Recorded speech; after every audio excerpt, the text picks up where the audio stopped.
Hello my dear students, I am Kalpana Mishra and welcome back to my YouTube channel. Students, हमने class 10th का chapter number 3 metals and non metals जिसकी physical property और chemical property को complete कर लिया था। Ionic bond क्या होता है ये भी देख लिया था और इलेक्ट्रॉनिक कॉन्फिगरेशंस के साथ इलेक्ट्रॉनिक डॉट स्ट्रक्चर कैसे बनाते हैं हम आयनिक बॉन्ड के, वो भी हमने सीख लिया था। अगर बच्चों आपने वो नहीं देखा हो तो प्लेलिस्ट पे जाके क्लास 10 साइंस चैप्टर 3 जरूर चेक करो, तभी आपको अच्छे से समझ आएगा, या फिर आप डिस्क्रिप्शन बॉक्स चेक करना। ठीक है, तो आज का टॉपिक है हमारा बेटा extraction of metal, most important topic in this chapter. तो स्टार्ट करते हैं। अब देखो बच्चे, मेटल सबसे पहले आपको पता होना चाहिए मिलता कहाँ से है हमें। ये मेटल, ये जो मेटल है ना, ये हमें मिलता कहाँ से है? ये मेटल हमें मिलता है अर्थ क्रस्ट से। तो अर्थ क्रस्ट क्या होता है ये भी पता होना चाहिए कि जो हमारी अर्थ होती है ना, वो 3 लेयर होती है उसमें, क्रस्ट, मेंटल एंड कोर। कौन कौन से? Crust, mental and core.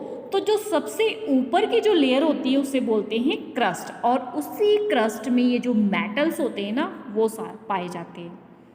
ठीक है, अब जब इस क्रस्ट के अंदर से हमने मेटल को निकालना है तो क्या मेटल बिल्कुल प्योर तो होगी नहीं ना।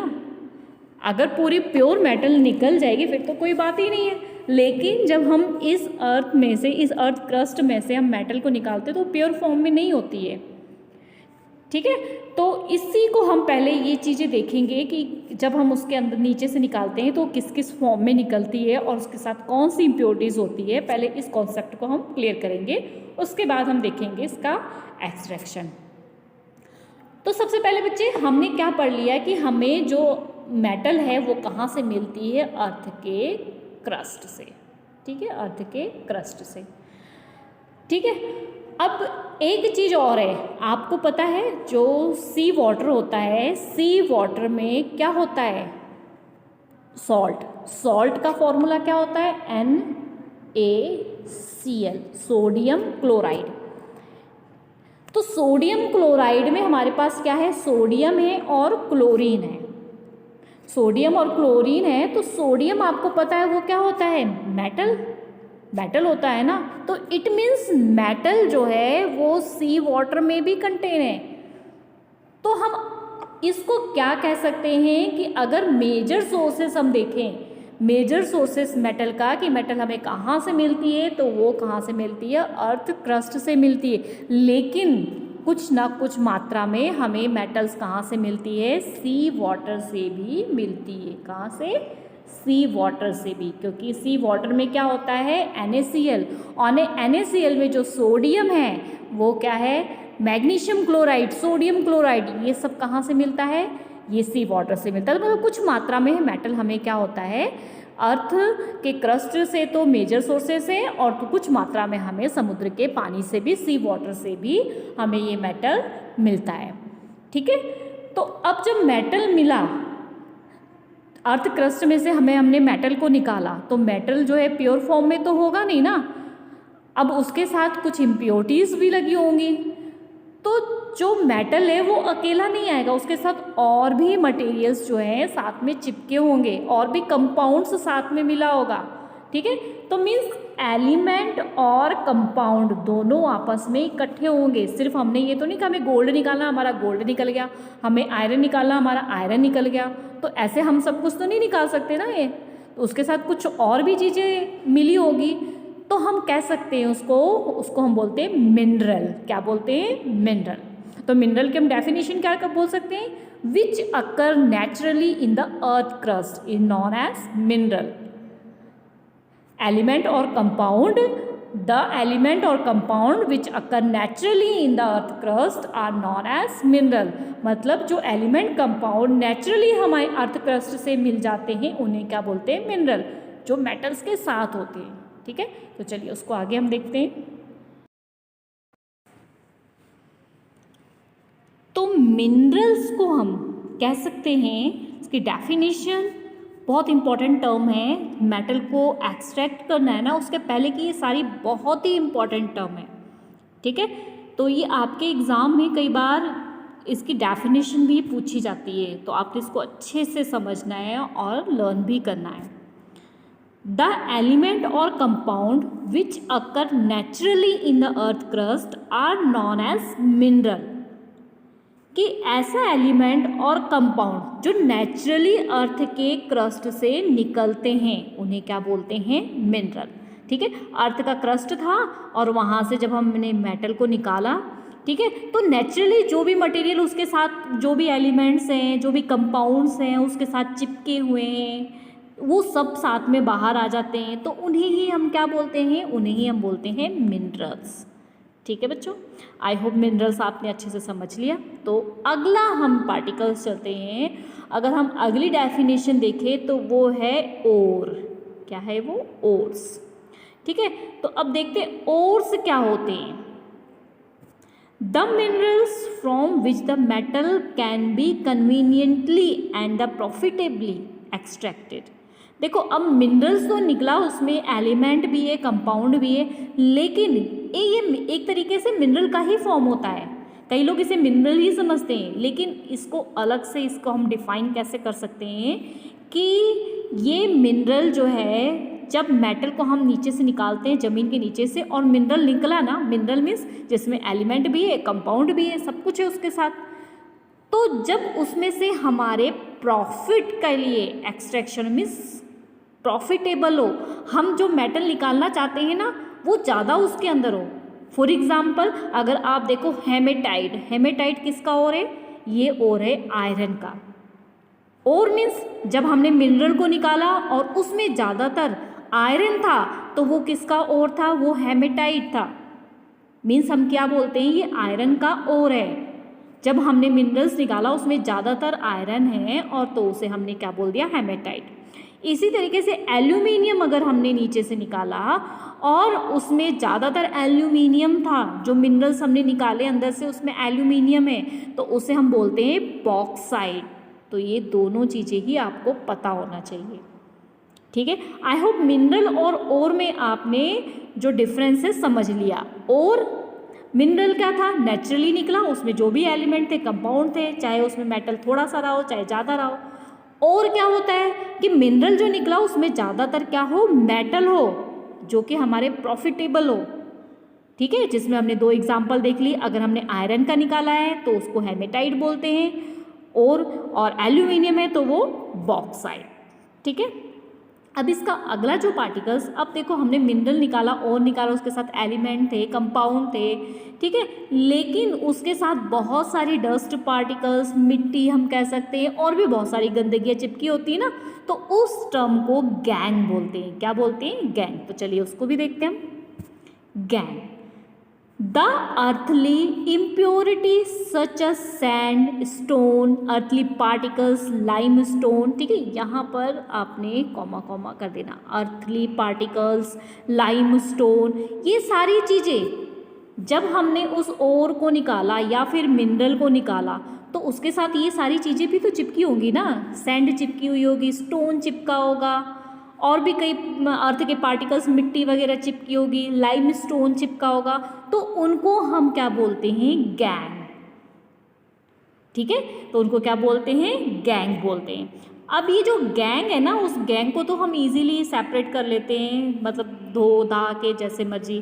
तो इसमें मेनली दो प्रोसेस होती है, एक फोर्थ फ्लोटिंग प्रोसेस होती है, और वैसे आपके सिलेबस में ये है नहीं, वैसे मैं आपको बता रही हूँ। फोर्थ फ्लोटेशन से निकाल लेते हैं गैंग को। मतलब सबसे पहले अगर हमने निकालना है ना, जो भी हमने मिनरल निकाला नीचे से, तो उसमें सबसे पहले गैंग को ही बाहर करना है। ठीक है, तो फोर्थ फ्लोटेशन या मैग्नेटिक सेपरेशन मेथड यूज़ करके इसको क्या कर दिया जाता है? अलग कर दिया जाता है गैंग को, और उसके बाद फिर उसमें से जो मेटल हमें चाहिए उनको अलग करना है। तो उसके लिए हमें क्या करना पड़ता है? मेटल्स के सभी को अलग अलग रखना पड़ता है, देखना पड़ता है जो मेटल्स हमारी मोस्ट रिएक्टिव है उनको अलग तरीके से सेपरेट करना है, लीस्ट रिएक्टिव है उनको अलग करना है, मॉडरेट है उनको अलग तरीके से सेपरेट किया जाता है। ठीक है, तो यहाँ पर हम देखते हैं एक्सट्रैक्शन ऑफ मेटल। ये आपके एनसीईआरटी बुक में भी दिया हुआ है, तो पहले इस चार्ट को आप समझोगे तो आगे मेटल को आप समझ पाओगे। एक्सट्रैक्शन ऑफ मेटल, जब हमने अर्थ क्रस्ट में से निकाला, मिनरल है, ओर है, ठीक है, गैंग लगे हुए, तो उनको सबको निकालना है। गैंग को तो सिंपली हम निकाल देते हैं वॉश करके, ठीक है, लेकिन आगे जो उसमें से मेटल्स को निकालना है उसकी प्रोसेस होती है। तो सबसे पहले ये यहाँ पे कुछ स्टेप्स आपको दी हुई है, इस स्टेप्स को आपको ध्यान रखना है।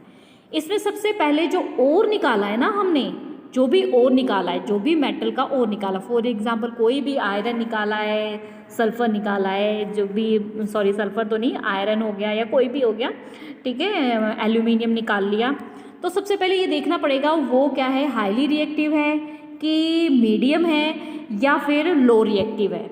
तो पहले तो उसको इस हिसाब से अलग अलग करना पड़ेगा, ठीक है। तो हम स्टार्ट कर लेते हैं यहाँ से, बीच में से।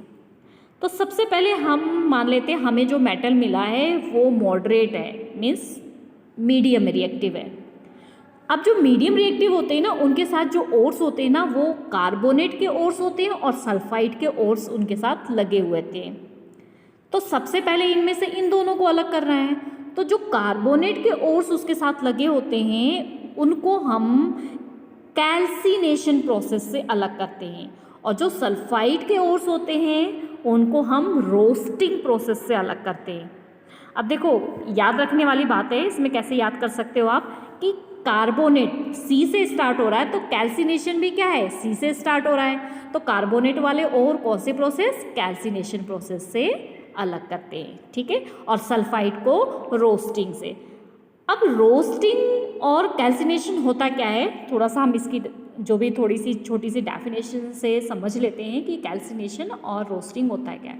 देखो, रोस्टिंग आपने याद रखना है कि roasting it is the process of heating the concentration of ore strongly in the presence of excess air blowing the melting point.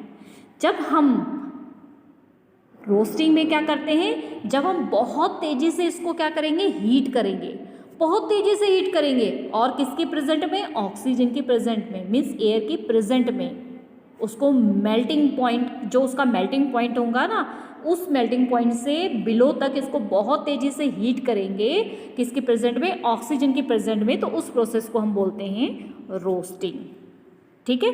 और कैल्सिनेशन में क्या करते हैं, कैल्सिनेशन में ऑक्सीजन की ज़रूरत नहीं होती है, ठीक है। तो it is the process of heating the concentration और in the absence of air below its melting point. दोनों पे डिफरेंस पता लग गया ना। रोस्टिंग क्या था, जिसमें ऑक्सीजन प्रेजेंट है, एयर प्रेजेंट है। कैल्सिनेशन जिसमें ऑक्सीजन प्रेजेंट नहीं है, ठीक है। अब ये तो निकाल लिया हमने। अब इसको निकालने के बाद हमने क्या करना है, अब इसमें ऑक्साइड्स है, जो मेटल है ना उनके साथ ऑक्साइड से जुड़ी है। तो अब इस ऑक्साइड्स को हम चैप्टर 1 में समझ चुके हैं कि जब हमने पहले तो सल्फाइड और कार्बोनेट के ओर्स को अलग कर दिया, अब उसके अंदर अगर हम मेटल को निकालना है ना, तो उसके ऑक्साइड को अलग कर देंगे तो बहुत इजी मेथड से निकल जाएगा। तो ऑक्साइड्स तो हमें पता है कौन सी process, reduction of metal. Oxygen को निकाल देना मीन्स रिडक्शन, रिडक्शन करके उसके बाद इलेक्ट्रिक रिफाइनिंग, ये हम डिटेल में आगे पढ़ेंगे। इलेक्ट्रिक रिफाइनिंग प्रोसेस से हमें क्या होती है, प्योर मेटल मिल जाती है। तो ये तो हमारी क्या हो गई थी, लीस्ट रिएक्टिव, ठीक है। अब अगर रिएक्टिव मेटल है तो उसका सिंपल है, उसमें इलेक्ट्रोलाइसिस प्रोसेस से ही प्योर मेटल को निकाला जा सकता है। तो इसके लिए हम अभी चैप्टर में ही इसको कंप्लीट करेंगे डिटेल में। और अगर लो रिएक्टिव मेटल है तो इलेक्ट्रोलाइसिस से तो होता है, प्योर मेटल निकल जाती है, ठीक है। इलेक्ट्रोलाइसिस के प्रोसेस के बाद इसमें जो है, अब आपका पता है इसके अंदर क्या करना होता है, इसमें जो है सल्फाइड्स के ओर होते हैं, ठीक है। तो सल्फाइड्स के ओर को हमें पता है क्या करना होता है, हमने रोस्टिंग, तो यहाँ पर हमने रोस्टिंग प्रोसेस से भी इसको किया जाता है। दूसरा, इसमें जो है ऑक्साइड्स को रिडक्शन से भी किया जाता है और इसमें रिफाइनी भी यूज़ किया जाता है। तो हम कह सकते हैं जो लीस्ट रिएक्टिव होती है, जब जो लो रिएक्टिव होती है, आर आर आर, तीन प्रोसेस इसमें कौन कौन सी हो गई, एक तो रोस्टिंग हो गई, दूसरी हमारी रिडक्शन ऑफ मेटल हो गई, और थर्ड क्या हो गई हमारी, रिफाइनिंग। तो हम इस तरीके से मेटल्स को क्या कर सकते हैं, एक्सट्रैक्ट कर सकते हैं। तो आई होप बच्चों आपको ये टॉपिक अच्छे से क्लियर हो गया है। तो हम इसकी नेक्स्ट जो भी प्रोसेस है इलेक्ट्रो रिफाइनिंग वगैरह इसको नेक्स्ट लेक्चर में कंप्लीट करते हैं। आज के लिए आपको इतना ही। आई होप ये चीज़ आपको अच्छे से समझ आ गई है। एक दो बार इसको रिपीट करना, आपके दिमाग में सेट हो जाएगी।